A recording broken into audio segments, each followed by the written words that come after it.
They told me, just sign the $180,000 and $1,000 house over to your sister, she has kids. As if my sacrifice was automatic, as if my years of saving didn't count. What they didn't know was that I'd already moved faster. The legal transfer was done before their boxes ever hit my driveway. So when they arrived, grinning ready to take over my home, they were met with a surprise that froze every smile in place. And the fallout that followed tore the family wide open. My name is Lauren Carter, and I work as a registered nurse in Columbus, Ohio. 12-hour shifts at Mercy General leave my feet screaming, my back aching, and my patience threadbare. But I kept pushing double shifts when they begged weekends at the clinic when the bills stacked too high. Every overtime hour, every cup of vending machine coffee was poured into one goal, a house of my own. After 3 years of saving, I finally held the keys. 3 bedrooms, 2 baths, a yard that could use love, but it was mine. Or at least it was supposed to be. Now, here I was sitting across from my mother in my own kitchen, listening to her talk like the deed already belonged to someone else. "Sweetheart, you don't need all this space," Mom said, smoothing her skirt like she was chairing a board meeting. Her manicured hands folded the picture of authority. "Brinley has the twins to think about. And with Braden between jobs, 8 months between jobs," I said, sipping cold coffee. Working on his music career, Brinley cut in, sharply bouncing one of her boys on her hip. The other was in my hallway, dragging a marker across the wall. I clenched my jaw, praying it was washable. Dad cleared his throat from his chair, his contribution, as usual, a half-hearted note. "We found a studio downtown. Very modern. You'd like it. A studio. For me. The woman who skipped vacations, who worked Christmas Eve shifts, who ate peanut butter sandwiches at midnight to make the mortgage. A studio was their big solution. My life condensed into one box so my sister could spread her chaos through every corner of mine. Think of it as a fresh start," Mom chirped. "Less responsibility, no yard work, no maintenance. You could focus on whatever it is you do. Whatever it is I do," I asked. "You mean keeping people alive, but they weren't listening." They never did. Brinley was scrolling her phone, smirking like she'd already picked out curtains. "We can help with the mortgage." Once Braden's music takes off, my grip tightened on the mug. "I need to think about this." Mom's voice hardened instantly. "What's to think about? Family comes first, Lauren. Always. Always my sacrifice is never theirs." The sentence bloomed inside me like a bruise. Dad leaned forward, tone mild, but waited. "We're not asking you to decide right now. We just want to give you time before we start making arrangements. Not if. Before." The decision had been made. I was just the last to be informed. Brinley stood setting the baby down to chase his brother. "We already gave notice on our place," she tossed over her shoulder. "End of the month. Of course." The notice filed before the conversation. The moving truck scheduled before my consent. They had written the script and expected me to play my part without complaint. They packed up their toys and sippy cups, filed out like they'd just wrapped a successful meeting. Through the blinds, I watched them climb into Brinley's SUV, the one I co-signed because her credit was shot. I sat alone at the table, staring at the ring left by my cold coffee. My phone buzzed. "Selena, papers are ready." "You sure?" I typed back, more sure than I've ever been. 3 weeks earlier, the cracks in their performance had already shown. Brinley had turned up uninvited, dragging the twins behind her. "Hey, sis," she chirped, breezing past me like it was her house, not mine. "Hope you don't mind." Brought the boys over to play. I minded. I always minded. But I swallowed it the way I always had. She roamed through the living room, into the hallway, her eyes scanning like she was appraising property. One twin ran his small hands along the coffee table. "Mommy, can we live here?" he asked. "Maybe someday," baby Brinley answered without hesitation. Something cold slid into my stomach. She wandered into my office, held her phone up, started taking pictures. "This light is amazing. Perfect for a nursery." "Why are you taking pictures of my house?" I asked. "Just Instagram. Don't be so paranoid." But she wasn't posting. She was saving. The twin stretched his arms wide in the hallway, measuring with his little body. Kids don't do that without hearing it first. Brinley, I pressed what's going on. She laughed brittle. God, can a sister visit? Her phone rang. She lowered her voice, pacing. Yeah, I'm here now. Bedrooms are perfect. Plenty of space for your equipment. Braden's equipment. Keyboard, amp, drum kit, collecting dust for years. Go ahead and start looking at trucks. She whispered before hanging up. Trucks, I asked. She flashed that fake bright smile. So I was thinking, what if I told you about an opportunity that could help us both? Go on. You work so hard. This house must be a lot to maintain. We could take over the mortgage. Well, most of it. You could downsize, save money, win-win. This is my home, I said flatly, and it's beautiful. But be practical, Lauren. Do you really need 3 bedrooms? When was the last time you even used your guest room? Last month when I had the flu and slept there so I wouldn't ruin my clean sheets. But I didn't bother saying it. It wouldn't matter. Brinley kept talking, layering guilt with fake cheer. We already talked to Mom and Dad. They think it's a great idea, really practical. After she left, I called Selena. They want my house, I said. Selena didn't laugh. Jesus, what did you tell her? That I'd think about it. Are you actually going to... I'm thinking about a lot of things, I said. Selena, you still work in real estate law, right? Yeah, why? Hypothetically, if someone wanted to protect their property from family pressure? Her sigh crackled through the line. Lauren. How much family pressure are we talking? The kind where they've already decided I'm giving them my house and just haven't told me yet. Okay, she said slowly. Come by my office tomorrow and listen to me. Don't sign anything. Don't agree. Don't even hint, I promised. But the truth was I wasn't planning to just resist. I was planning to end the game before it began. The morning after Brinley's little nursery tour, I walked into Selena's office downtown. Brick facade, second floor, glass door with her name stenciled in neat black letters, Selena Price, attorney at law. She had that no-nonsense look on her face when I slid into the chair across from her desk. Tell me everything, she said. So I did every hallway measurement, every photo saved to a camera roll, every fake smile.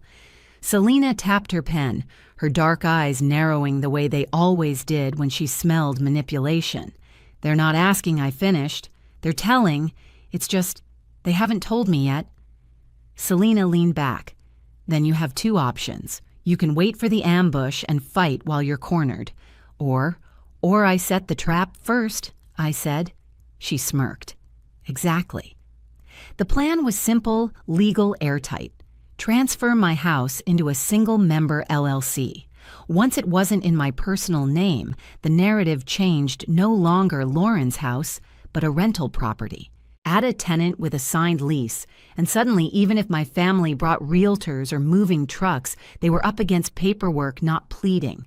Business doesn't flinch when family cries, Selena said, pushing the forms toward me. Sign here, here, and here. My hand didn't shake. The ink bled steady and final. When she slid the stamped copies across the desk, I felt something loosen inside me, like I'd set down a weight I didn't know I'd been carrying. That evening, I stood in my driveway staring at the house I had fought for.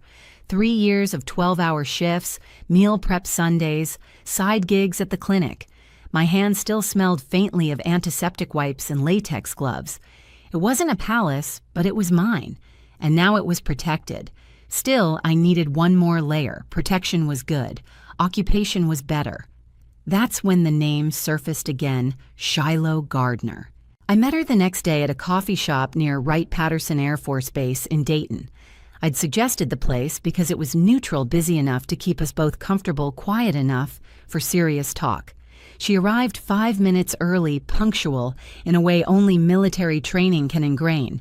Uniform, neat hair, pulled back posture straight as a ruler. Lauren, she asked, offering a firm handshake. Shiloh. Thanks for meeting me. We ordered coffee, sat by the window. She didn't waste time. I need housing immediately, she said.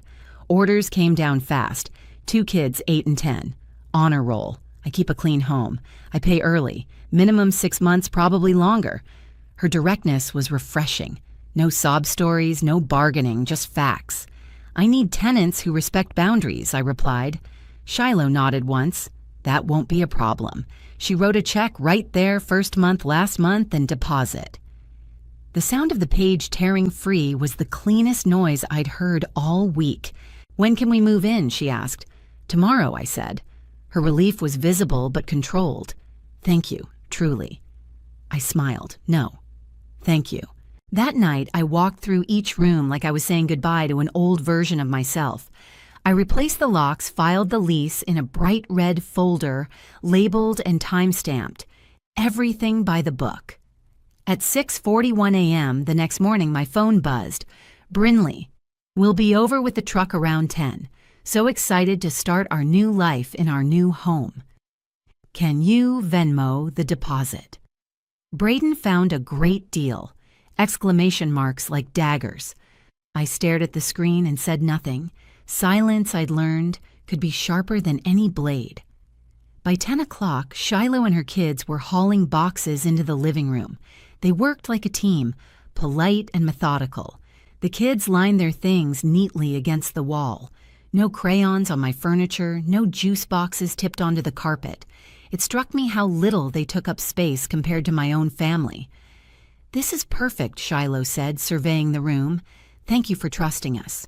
Thank you for signing a lease, I answered, and she chuckled softly. We talked logistics, trash days, schools, the best grocery store within 5 miles. She listened carefully, jotting notes, not once assuming she could cut corners. Watching her was like seeing the opposite of Brinley, a person who knew what responsibility meant. I turned my phone off at 10:30. I didn't want to watch the storm roll in. Instead, I drove to meet Selena. She was already at the cafe, sliding a cup across the table. You sure you don't want to be there? She asked. I'm sure I said. Let them find out without me. You're colder than I remember, she teased. Good. At 10:47, I turned my phone back on. 6 missed calls from Mom, 4 from Brinley, 2 from Dad. 1 voicemail already transcribed by the carrier, Lauren, call me back immediately. There's been some kind of mistake. Another, what the hell is going on? There are people in our house. Another, still. We need to talk now. I set the phone face down and sipped my coffee. It was the best thing I'd tasted in months. By 11:30, I couldn't resist. I drove home slowly, deliberately, the way you drive when you want to be fashionably late to your own war. The street was chaos. Brinley's SUV parked crooked across the curb, a U-Haul blocking my neighbor's driveway boxes spilling onto the sidewalk. Mom's Mercedes angled like a barricade. And there, in the center of it all, was Shiloh Lease in one hand, arms crossed, calm as stone. Brinley's voice carried halfway down the block. You can't just move people into our house. Shiloh's response was steady. Ma'am, I have a lease. This is my rental property. I parked down the street, walked up with my iced coffee in hand. Lauren, Mom cried, Tell this woman there's been a mistake. No mistake, I said, sipping slowly. Brinley's face twisted. We're supposed to move in today according to who I asked. According to our agreement. What agreement? I let the question hang. Braden puffed his chest. We already gave up our place. We've got nowhere else to go. That sounds like a you problem, I said, letting the words cut. Mom's voice sharpened. What is wrong with you? Nothing, I said. For once, everything is right. Shiloh leaned closer. Should I call the police? Not yet, I said. Give them a minute to process. Process what Mom demanded. I smiled into my straw. Actually, it's not my house anymore. I sold it. The silence that followed was thick enough to taste.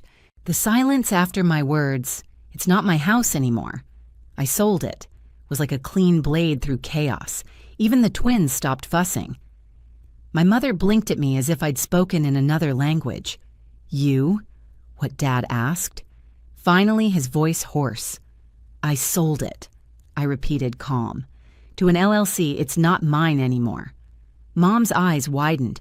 You can't just sell your house without telling us, watch me. For once, the power in the room belonged to me. I sipped my coffee, let the ice rattle in the cup. Brinley's face crumpled. We already gave up our apartment, she wailed. We've got nowhere else to go. Then you'll have to find somewhere else, I said evenly. That's what grown-ups do.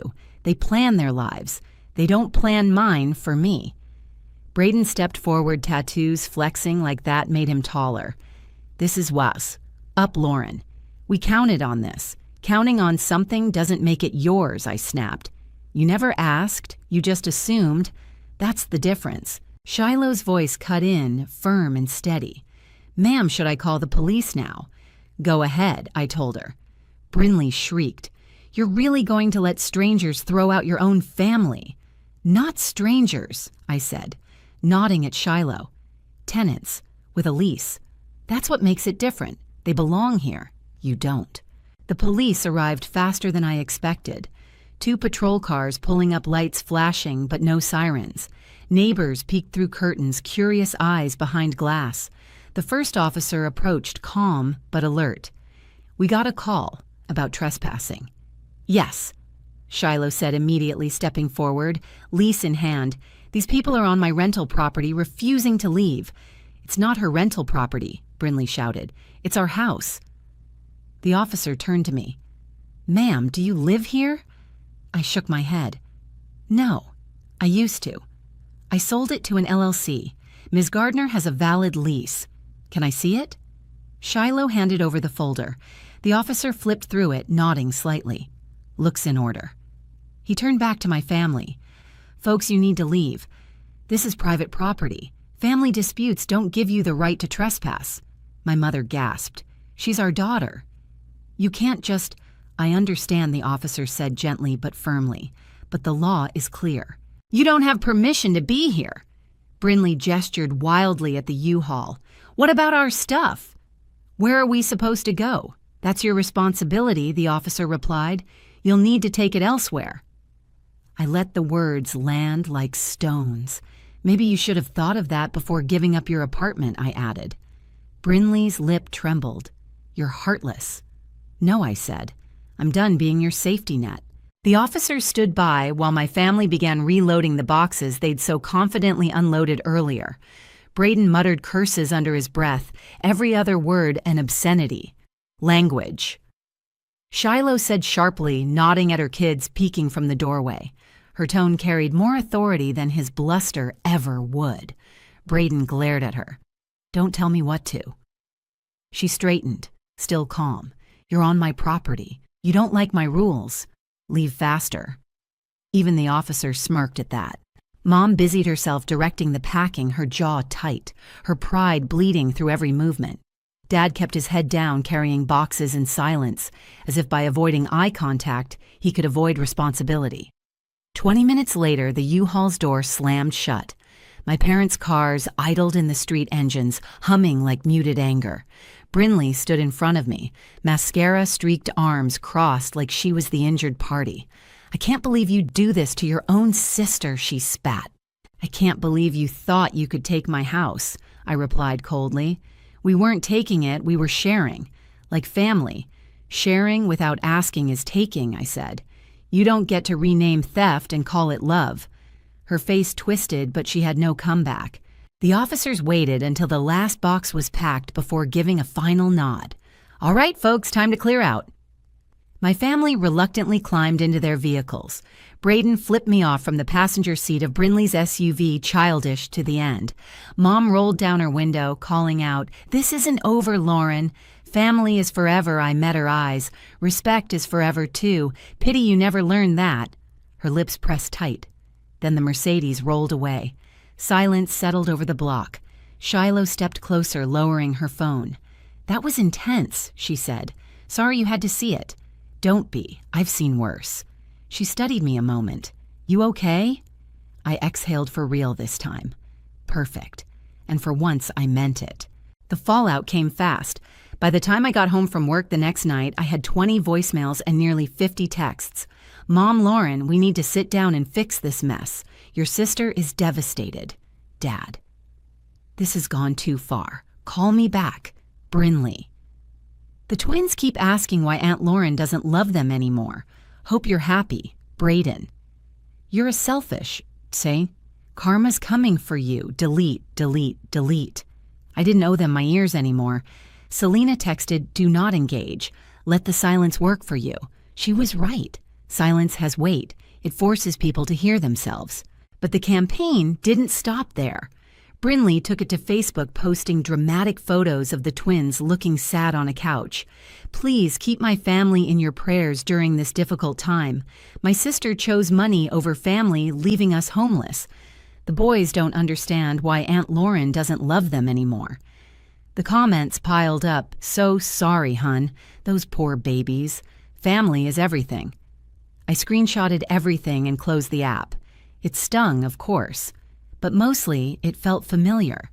This was the same script they'd used on my brother Eli years ago when he refused to give his signing bonus to fund Brinley's wedding. Same guilt, same family first mantra, different target. And this time, the script was failing. Because I wasn't playing the part. 3 nights later, the phone rang with a number I hadn't seen in years. "Eli. Lauren," he said, voice rough but warm. "I heard about the house. Good for you." "Really?" I asked, half laughing. "Really? About damn time someone grew a spine with them." I leaned against the counter, relief rushing through me. "You know what they're saying, right, on social media? I do? Don't read it. It's poison." "They did the same thing to me." "What do you mean?"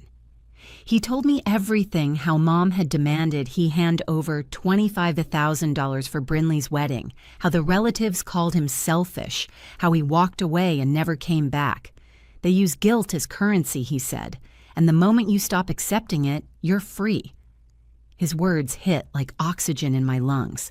That night, as I lay in bed, I realized the confrontation wasn't just about property. It was about years of being cast as the strong one, the giving one, the one who would never say no. Now I had, and the world hadn't ended. The dust didn't settle right away. If anything, the storm grew louder once the moving truck disappeared from my street.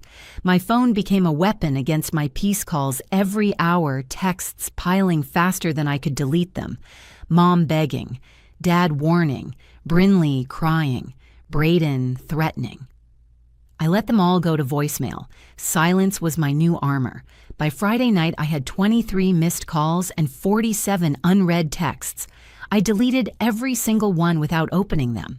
For the first time in years, I wasn't obligated to listen. Then came the next level, the casserole ambush. I came home from a grocery run to find Mom sitting on my front steps, a glass dish perched on her lap. Tuna noodle casserole, the same one she used to make when I was a kid and wanted comfort food. "Lauren," she said, standing as I approached. "We need to talk." "No, we don't. Please, 5 minutes, just 5 minutes." Against my better judgment, I let her in. She set the dish on my counter like it was an offering to a god she'd offended. "Your sister and the twins are staying with us," she said. "It's not sustainable. They need a real home. Then she should find one." With what money she gave up her apartment because she thought she assumed I cut in. She never asked. That's the difference. Mom sank into a chair, smoothing her skirt the way she always did when she needed control. "Honey, you're stronger. You can handle more. That's why we've leaned on you." I stared at her. "When's my birthday?" She blinked. When is my birthday? June 15th. June 22nd, I corrected. "You missed it by a week. Do you remember my nursing school graduation date?" Her silence was the only answer. "But you remember Brinley's birthday, her high school graduation, her wedding, every detail down to the cake flavor. That doesn't mean I love her more. Doesn't it?" She pressed her lips together, then opened the casserole dish. The smell of canned tuna and cream of mushroom filled the kitchen. "I made this from scratch," she said softly. "You made it from a recipe card you've had for 20 years, I replied. "Food doesn't fix this." Her sigh was long, weary, practiced. "I don't know who you've become." I looked her straight in the eye. "The daughter who finally stopped being your doormat." The campaign didn't stop there. Brinley doubled down on Facebook, posting sad photos of the twins, with captions dripping in guilt. "Still homeless thanks to my sister's selfishness. Please pray for us," the comments flooded in. Those poor babies. How could anyone do that to children? Family is everything. But Eli, my brother, who'd been cast out years before, called me. "I saw the posts," he said. "It's the same playbook they used on me. Don't fall for it." He drove down that weekend, and over coffee, he told me the whole story. How Mom had demanded his $25,000 signing bonus for Brinley's wedding. How the relatives called him ungrateful. How he finally packed up and left. They make villains out of the ones who say no, he said. But you know what? None of those relatives offered to help Brinley themselves. Not Aunt Patricia with the 4-bedroom house. Not Uncle Mike with his shiny new boat. Not Cousin Jennifer with her 6-figure salary. They just wanted me to pay. It clicked then. It wasn't about family loyalty. It was about convenience. Guilt was easier than generosity when the sacrifice came from someone else. The pressure escalated one last time. A lawyer called David Chen from Chen & Associates, claiming Mom wanted to pursue a case of financial elder abuse. I nearly laughed. She's 58. Selena wasn't amused. They're fishing, Lauren. Don't worry. There's no case. You sold your own property, clean and legal. She's wasting money on lawyers who'll take any retainer. How much money, I asked? $5,000 at least. For a moment, I almost felt bad. Almost. Finally, I went to my parents' house. I was tired of shadow wars. If there was going to be an ending, I wanted to deliver it myself. The living room looked like a daycare explosion juice boxes on the table, toys on the floor, cartoons blaring. Brinley sat in her pajamas at 6 p.m., the twins climbing over her like furniture. I stood. They sat. And I laid out my case like a nurse delivering rounds. Brinley, when you needed a co-signer for your car, who did you ask? You, she admitted. And when you needed help with daycare bills, you helped, she muttered. And when you wanted a weekend free to go to that concert, you watched the twins. I turned to Mom and Dad. But when I needed help when I graduated nursing school, when I was sick and couldn't work for a week, when I saved for this house silence, you only see me as the strong one, I continued. The one who can handle everything. The one who should sacrifice.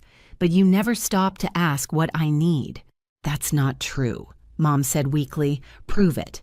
Tell me one time in the last 5 years when my needs came first. They couldn't. Not a single example. So I told them the truth. I'd already moved out. I had a downtown apartment, quiet and mine. The house was gone. Sold. Legal. Over. Mom's eyes filled with tears. The boys will grow up thinking their aunt doesn't love them. No, I said. They'll grow up learning that love doesn't mean letting people walk all over you. When I walked out of that house, I didn't look back. I sat in my car, hands trembling, not with fear, but with relief. For the first time in my life, I could breathe without permission. I called Eli. It's done, I said. He laughed. Welcome to freedom. 2 weeks later, I boarded a plane to Portland, not because I was running away, but because I finally could choose where to go without guilt shackling me. I rented a tiny apartment with a view of the river. I started writing my story on my laptop at a cafe by the water, partly as therapy, partly because Selena thought it might help others. Brinley eventually found a 2-bedroom apartment 20 minutes from my parents. Braden got a job at a guitar center. The twins adjusted. Life went on. My parents stopped calling as often, though occasionally Mom left voicemails about forgiveness and family unity. I didn't respond. Selena called one afternoon. Good news. That lawyer your mom hired dropped the case. No grounds. It's over. I smiled into my coffee. It's been over. She just didn't realize it. Now I sit on my balcony, the river sparkling in the late afternoon sun. I think about everything I gave up, the guilt, the endless sacrifices, the constant demands. And I think about what I gained: freedom, peace, and the right to live my life on my own terms. Sometimes revenge isn't about fire screaming or slamming doors. Sometimes it's about ice, about silence, about peace so complete it unsettles the ones who tried to control you. That's the luxury I bought with my boundaries. And for the first time, it feels like it was worth every cent. That was my story, how my own family tried to corner me, and how I chose freedom over guilt.